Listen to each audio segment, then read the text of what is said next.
Kenapa saya suka dengan salawat sallallahu alaihi Muhammad, sallallahu alaihi Muhammad, sallallahu alaihi Muhammad? Nah, inilah rahasianya. Karena mengundang pintu rahmat. Jadi kita lagi mengundang biar Allah cinta kepada kita. Sebenarnya duluan Allah mencintai kita atau kita mencintai Allah? Kita ini baru diciptakan, Allah enggak? Allah yang maha menciptakan. Duluan mana? Maka sebenarnya siapapun yang bersolawat detik ini, detik kemarin, besok, sebenarnya Allah sudah menyebut namanya. Allah sudah menyebut. Maka abshiru ayuhal musallin al-mushtaqina ila Rasulillah anallahu zakara ismakum, ya. Maka berbahagialah orang-orang yang bersolawat, Allah menyebut namanya di dalam rahmatnya, ya. Lalu kata Imam As-Sakhawi, dulu di zaman Bani Israel itu ada nabi namanya Samuel atau Ismail. Kalau orang Arab namanya Ismail. Nabi Samuel. Nabi ini kalau perang pasti menang, sehingga dikira dia ini dukun. Oleh musuhnya dia bilang itu sihir penyihir itu. Ayo kita kerjain dia. Kita kerjain aja dia. Akhirnya beliau ini dibuatlah semacam konspirasi untuk menjebak Nabi Samuel. Tapi beliau tenang aja. Cukup bawa 40 orang, lawannya banyak. Kata teman-temannya ini, kawan-kawannya Nabi Samuel ini, sahabat-sahabatnya, kita mau gimana nih, kita udah kepung. Kata Nabi Samuel, qulu sallallahu alaihi Muhammad, baca sallallahu Muhammad, serbu, langsung hancur semua tuh musuhnya. Musuhnya belum diserang udah tenggelam duluan. Ternyata Allah kirimlah angin, ombak bergerak, kapal-kapal musuh semuanya oleng jatuh. Jadi yang 40 orang belum jadi belum jadi turun, belum jadi ngirim panah, belum jadi nyerang pakai tombak. Tapi berkat sallallahu ala Muhammad. Bisa nggak kita salawat yang begitu? Antum takbir aja nggak bikin gentar orang, malah bikin orang geli. Apa masalah di takbir kita? Berarti kita takbir baru besar mulut, belum besar di kolbu. Nah, kita salawat belum merindukan yang disebut namanya, yaitu Nabi Muhammad.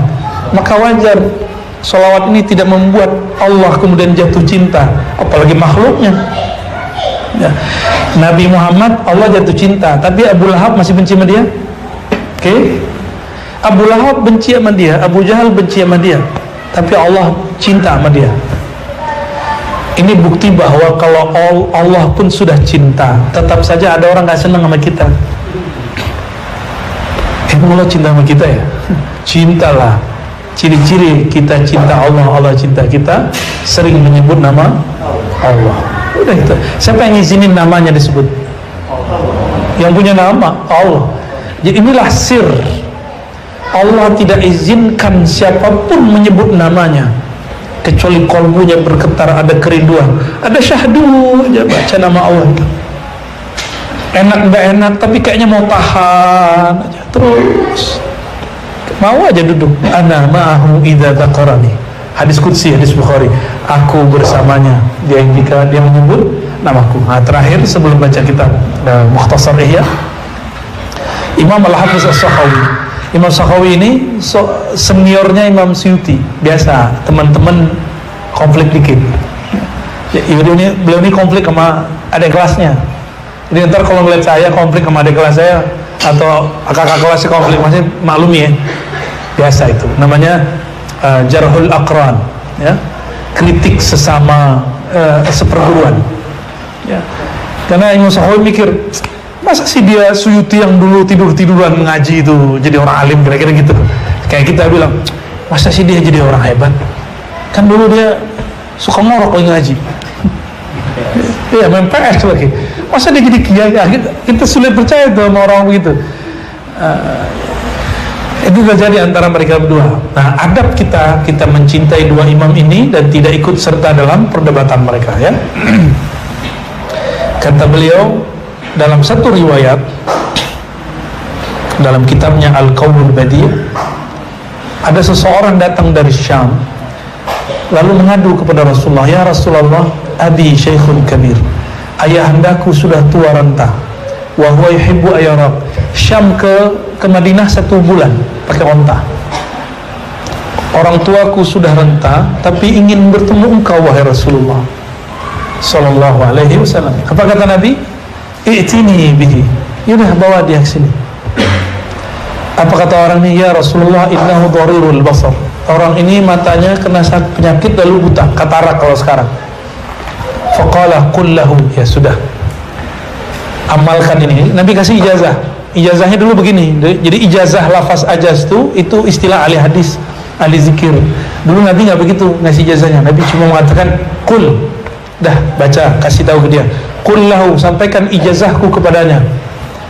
Fi sab'i usbu'in, ay fi sab'i layalin, di dalam 7 malam selama 7 minggu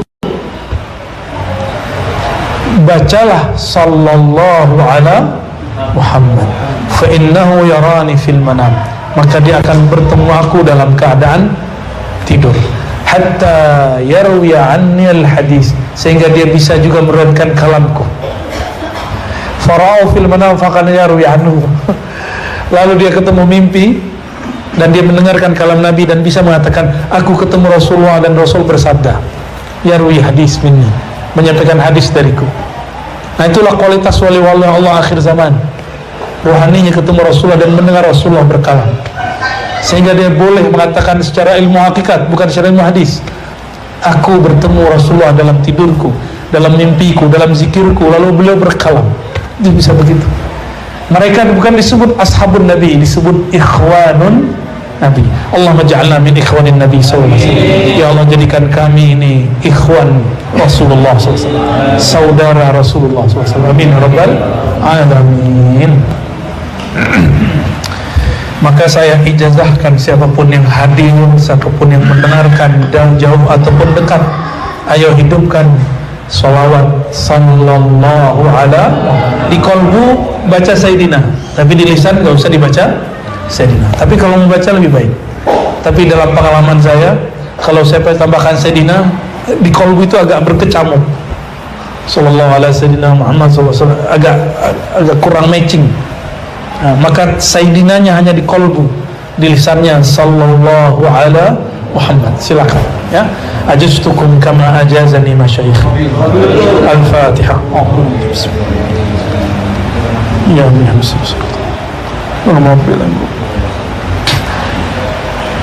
ada kiai kita ngijazahin 313 sehari, ada yang 400, ada yang 500, ada yang 1000, terserah antum.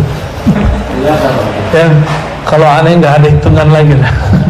Cuma rutin, ada yang aneh rutinkan tiap malam, nggak boleh kurang dari 500. Kalau kurang diqadha. Tapi standarnya 1000. Yang masih hidup sekarang di Mesir, Syekh Ali Jum'ah, Syekh Al-Kattani, Abdul Ba'is Kattani, itu ngomongnya gitu sama. Muhib, pencinta Rasulullah minimal sallallahu ala Muhammad 1000 setiap hari. Itu mereka yang ngomong masih hidup. Antum kalau kurang yakin dengan ini bahasa Arabnya, cuma kalau antum nggak paham, aneh nggak jamin. Kalau Buya Hasbi, Buya ini, Buya Adomi paham lah ya, alhamdulillah. Baik, kita terakhir bab akidah ya, akidah Imam Ghazali. Lupa ya, dulu lama bener. Insya Allah nanti setiap kali ngaji saya syarah.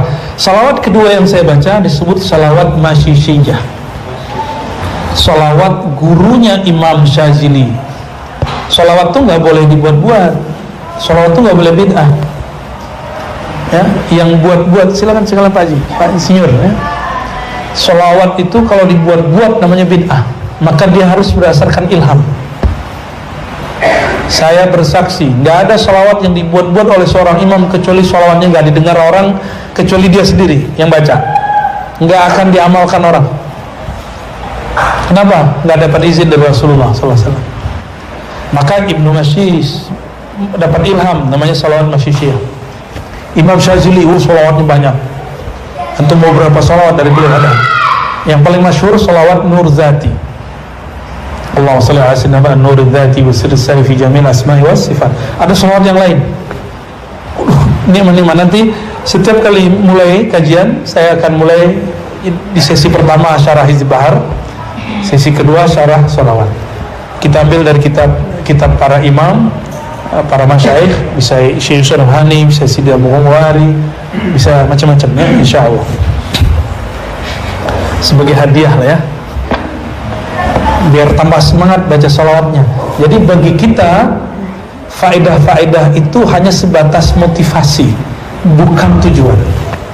Tujuan kita cuma satu, mahabbatun nabi, mahabbatullah, cinta nabi, cinta Allah. Hanya itu, nggak ada lagi. Mengapa kita sholawat ya?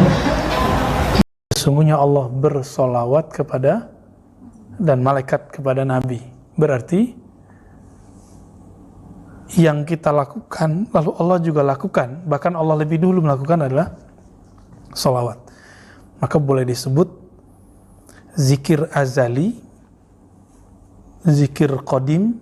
Allah qadim nggak? Qadim. Salah satunya adalah salawat ala nabi. Nah itu, sallallahu ala Muhammad.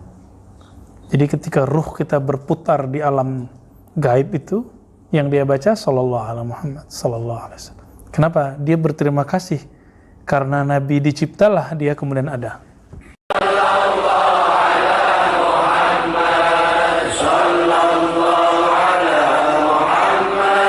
Itu. Makanya Nabi mengatakan man nasya salata alayya khati'a tariqal jannah. Ini berkali-kali saya ulang supaya tidak lupa. Siapa yang lupa salat kepadaku, maka dia akan tersesat masuk surga. Dia udah ke arah surga nih, tapi nggak ketemu pintunya. Kenapa? Karena surga itu dicipta karena ada Nabi Muhammad sallallahu alaihi wasallam. Hanya untuk alu Muhammad, untuk keluarga Nabi Muhammad. Keluarga Nabi ada dua. Keluarga nasab, ada keluarga sanad. Keluarga nasab yaitu keturunan Rasulullah. Ya, silakan. Kemudian ada keluarga ilmu. Nah, ini yang mahal sebenarnya ilmu. Kita ini kan wajahnya wajah-wajah Asia ya, walaupun ada yang keturunan nih, saya lihat nih beberapa ini. Tapi bukan itu yang penting ya. Man bata'a nasabu, bagaimana di arba'in? Man bata'a amaluhu lam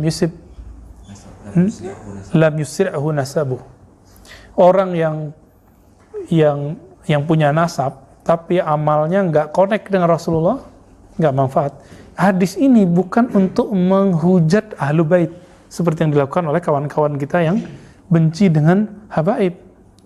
Amal ini kalau habaib aja nggak dijamin, apalagi ente gitu maksudnya.